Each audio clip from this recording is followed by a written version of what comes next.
Hey ACF, welcome back to week 3 of our I Am Devo series, where we're walking through the I Am statements that Jesus made that are recorded in the book of John. So today we're going to be talking about our third I Am statement. Jesus made the statement, I am the door. I don't know about you guys, but the first time I heard that, I was a little confused. What does he mean by that? So we're going to dive into the text and kind of pick it apart and get an idea of what he's trying to say here. For a little bit of context, I'm going to start we're in chapter 10. I'm going to start in verse 1 and just read forward. So if you guys want to read with me. Jesus says, "Truly, truly, I say to you, he who does not enter by the door into the fold of the sheep, but climbs up some other way, he is a thief and a robber. But he who enters by the door is a shepherd of the sheep. To him the doorkeeper opens, and the sheep hear his voice, and he calls his own sheep by name and leads them out. When he puts forth all his own, he goes ahead of them, and the sheep follow him because they know his voice. A stranger they simply will not follow, but will flee from him because they do not know the voice of the strangers." This figure of speech Jesus spoke to them, but they did not understand what these things were which he was saying to them. So Jesus uses this analogy, and the people don't completely get it. What he's saying here is that he is the shepherd, and that he goes in the right way. So he is the right way. And that anybody who tries to come in a different way would be a thief. And so he kind of changes up his analogy just a little bit. He still stays with the theme of shepherding because he understands that the culture that he's speaking into would resonate with this. They would get it. But he decides to go ahead and change his analogy just a little bit to maybe expand on what he's trying to say just a little bit more. So let's keep on reading. So this is in verse 7. He says, "So Jesus said to them again, 'Truly, truly, I say to you, I am the door of the sheep.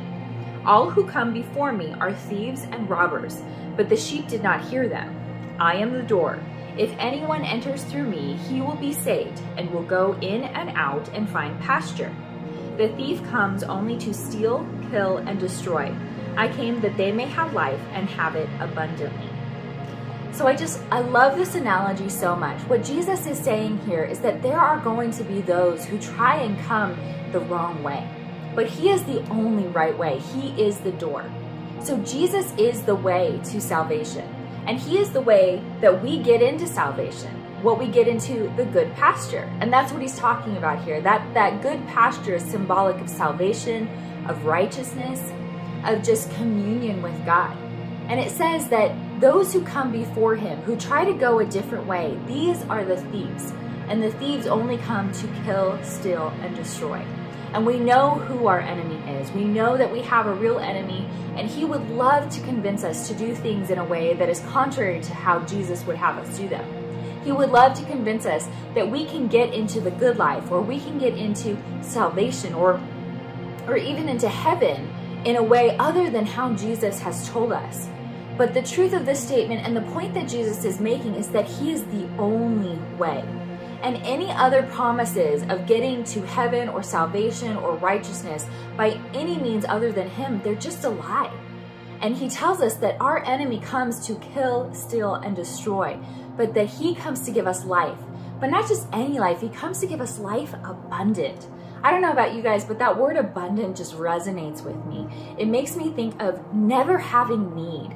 It makes me think of overflowing. This idea that there is so much, more than I could ever hope or dream. And that's the truth about life with Jesus, is that he is so much more than we could ever hope or dream.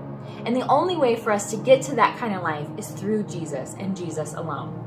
This is really convicting for me because there have been seasons in my life where I have seen the way that God has called me to live, or seen the way that he has called me to act, or looked at the life of righteousness and thought, I might be able to get there another way. Or maybe there's a second route or a back door to getting into a good graces with God.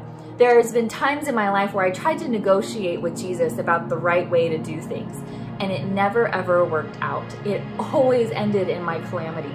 And I don't know if you guys resonate with that at all. I know that there's something inside of us that doesn't always want to do the hard work.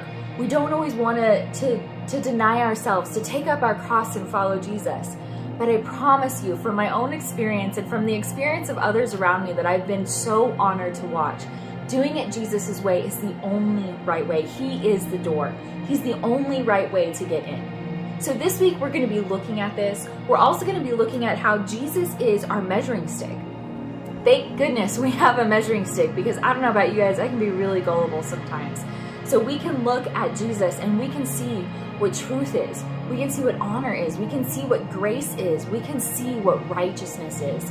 And so not only is he the only way to do it, but he's also our measuring stick to be able to gauge everything else in this world. So I hope you guys really enjoy the next week as we dive into this analogy that Jesus is the door. I hope that it convicts you and it moves you. And I hope that at the end of this week, you feel closer to Jesus.